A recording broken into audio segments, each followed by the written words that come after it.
Okay, there are different kind of inner joins. In the inner join, whenever you combine the two tables, you are going to get a some other resultant table, which is going to miss some of the portion of the first or last table.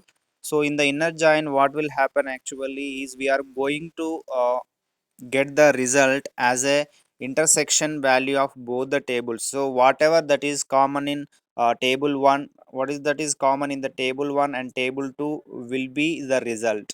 If you go to the left join or right join or full join, these three joins are different from the inner join in a way that whenever you go for the left join, what will happen? Simply I'm explaining, a left join is nothing but left is totally included. Okay, in the left join, the left in the left outer join, the left side part, the left side table or the left side relation will be totally included in the, for example, I want to join this left table and the right table.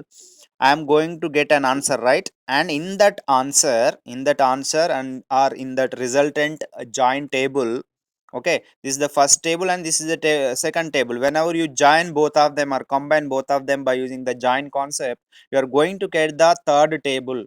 So in that third table, if you take the inner join and combine the join operation, I'm going to get a result in such a way that I'm going to get only the common tuples between the left and right. Okay, simply you can get some of the columns which are common between both of them. But whenever you go for the left join, whenever you combine the outer join, left outer join, this is right outer join, this is the full outer join. These three are the outer joins, this one is the inner join.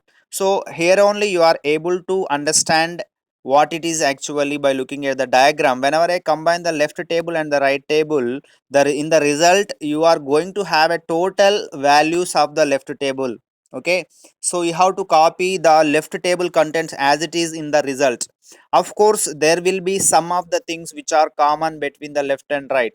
So I can say that the left outer join is a combination of left table plus a common things between the left and right table. So if you go for the right outer join, it is nothing but the join will give a result in such a way that it includes the right table totally along with some common things which are there between the left and right. So left outer join, total left table plus common between left and right. Right outer join, total right table plus a common thing between left and right. Okay, so what about the full outer join? I am mixing this and also mixing this in order to form the full outer join. If you understand the left outer join, immediately you can understand what is right outer join. If you understand both of them, if you combine them directly, you are going to form the full join. So let us go for the next concept.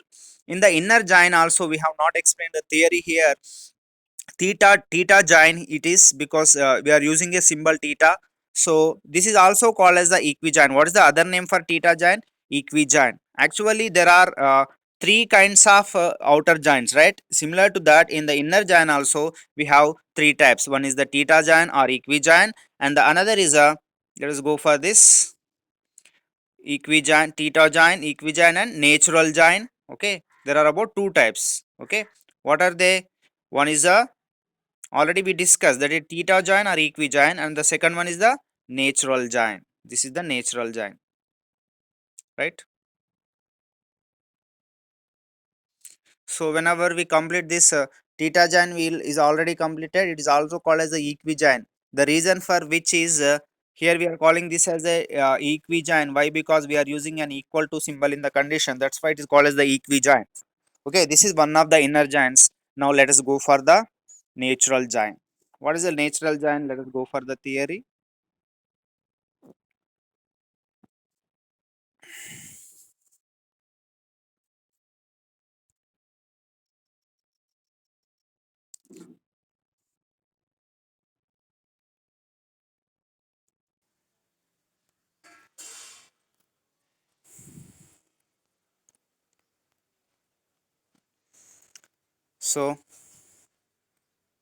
So natural join does not use any comparison operator. Okay, there is no comparison operator. It does not concatenate the way a Cartesian product does. You don't know what Cartesian product is, you can remove this sentence if you want. So we can, it is a mathematical word, so you remove that sentence and don't write. We can perform a natural join only if there is at least one common attribute that exists between the two relation. In addition, the attributes must have the same name and domain. See here, whenever you take the two tables, okay, so this one and this one, there will be a common thing, that is a common heading, right? Department is a common thing, okay. But do you think that this there should be a commonality? Actually common things are included, but not, there is no commonality. Let us try to differentiate the theta or equijoin with the natural join. They are both are somewhat different, right? So let us go for the equijoin and see what is happening in the what is that equijoin. If you take this equijoin, you have something like a std sid name and std here, but whenever you look at here class and subject, these are totally different attributes. The headings are different here, right? It's not necessary that the headings should be different, the headings should be same. So headings are different here in the, so whereas the headings are same in the natural giant. So in the natural giant, there should be at least one common attribute that exists between the two tables. So that is the difference. Whenever I combine these two things, what will happen? I'm combining this table with this table. This is the first table, that is the courses table, and this is the second table, this is the HOD table. I'm going to perform, okay, I'm going to perform a giant. Do you know what is the symbol for giant? This is the giant symbol.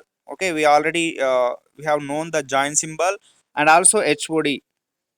So this is called as the giant symbol. This symbol represents the giant between the two tables. So let us go for the next one. Now I'm doing the same thing. Courses giant HOD. What will happen? Both of them are combined because anyway both are same, right? So see what happened actually. CS01 ME01 EE01, CS01 ME01 EE01, and department we have put at the left side. This department we have put it as a first column, CSME EE, right? So the both are same actually, so I have put it in the left side, and the remaining things I have written as it is, okay. So next we will go for the outer join. So see here, he is saying theta join, equijoin, and natural join are called as the inner join. So you may confuse what is the theta join and what is a equijoin. Okay, both are not same. So see here, theta join means you are going to use a any of the symbol. Either you can use the less than symbol, either you can use the greater than symbol for comparison or the condition. But in the equijoin, you are going to use equal to symbol. You are going to use the equal to symbol. So here we have not taken the separate example for theta join and the equijoin. So every equijoin is a theta join, but every theta join is not an equijoin, because in the theta join we will use different kind of conditions by using less than, okay, greater than, and equal to. If you use the equal to symbol, then it is called as a equijoin. Okay, if you use greater than symbol or less than symbol, this is not an equijoin, this is a theta join. So equal to use symbol, it is these three belongs to the theta join only, but only this one with the equal to symbol is called as the equijoin. So equijoin is one of the theta joins where it uses the symbol like equal to, that's why it is called as the equijoin. Okay, so we have taken the same example for both theta join and okay, equijoin here.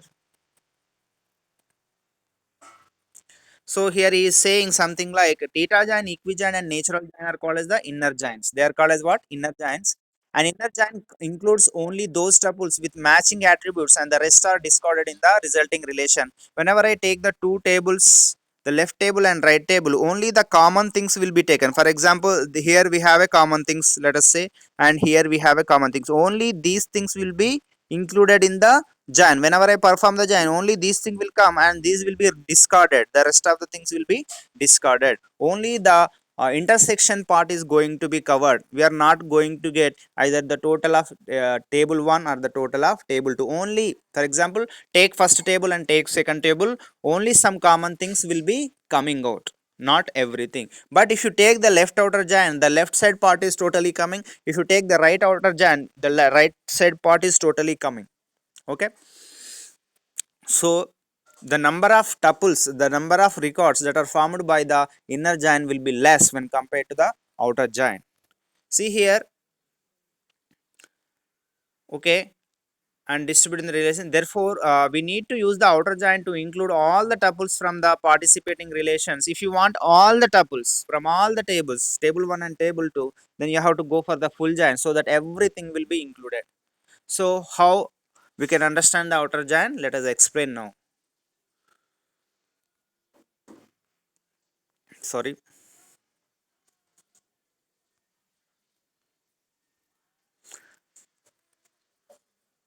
So there are three kinds of outer joins: left outer join, right outer join, and full outer join. Left outer join. So what is that? So R is left and S is right table. What is saying to R is left, outer join S. R, see here, don't confuse. Here this is the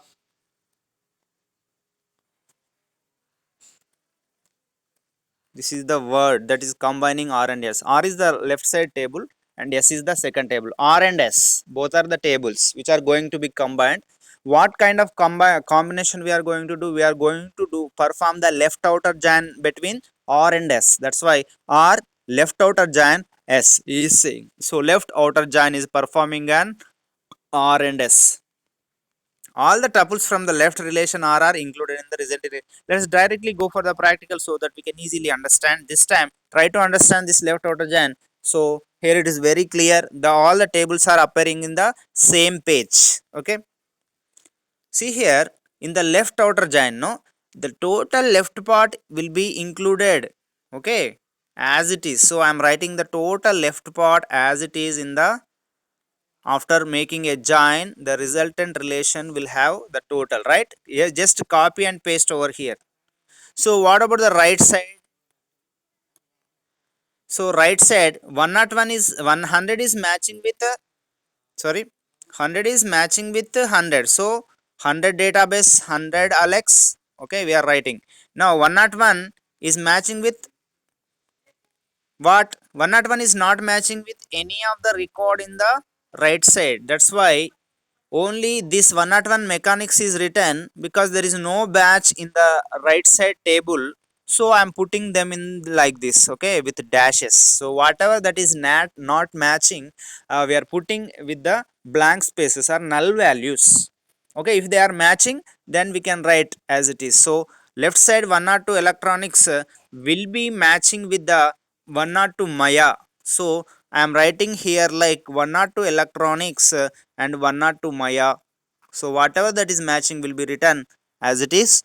Whatever there is no match, because between 101 there will not be any match between the left and right. There is no 101 in the right side, so I am keeping them blank. This is called as the left outer join. Similarly, you can easily understand how to do the right outer join. How to do the right outer join? Simply in the right outer join. So here I can write the right outer join. What I have to do? I have to copy this as it is. So it will be copied as it is. So next I have to match this with the left, right? So here the matching will be like this. I am trying to match this right with the left. So in the left outer join, we have gone from left to right. Now here we are going from right to left. So right will be written as it is. Now whatever the matching, this is matched, right? So I am here going to write something like 100 and database, because there is a match. Okay, whatever database, 100 and database. What about the next one? 102, is it also matching, right? 102 Maya is matching with 102 electronics. So here I am going to write something like 102 and electronics, something like, right? So what about 104 Mira? Is there any match between 104 Mira here? There is no match, right? 104 Mira. That's why I am putting it as a dash and dash here. What I am putting here? I am putting it as dash dash. Sorry, dash and dash. So this is AB, and that is you can call it as a CD or whatever. Anyway, this is the way how we are going with the right outer join. Similarly, you can go to the right outer join and see the same thing will be repeated. Okay, I'm going for the next page. So the same thing, 100. So he has written this on the right side. Okay, what he has written, the right hand side part we have written on the right side, but I have written it on the left side. Whatever, the concept is same. So what about the full outer join? Full outer join here is, I'm not explaining the right outer join here because all the tables are not existing in the same page. Okay, of course I have given the clear explanation about the right outer join just now by writing on the page itself. So see here, full outer join. So you are going to combine this table, okay, with the previous table. Already we know what is the previous table. If you want, you can try it. You can open the document, try it on a page, and try to see whether they are combined or not. Just combine this and that. Wherever there are dashes, put the dashes. Wherever there are no dashes, so this is the resultant table for the full what is that, full outer join, which is going to combine the left outer join plus right outer join. Combine those tables or the results of the left outer join with the right outer join, then you are going to form the full outer join. Okay, this is the example for the total outer joins. Thank you.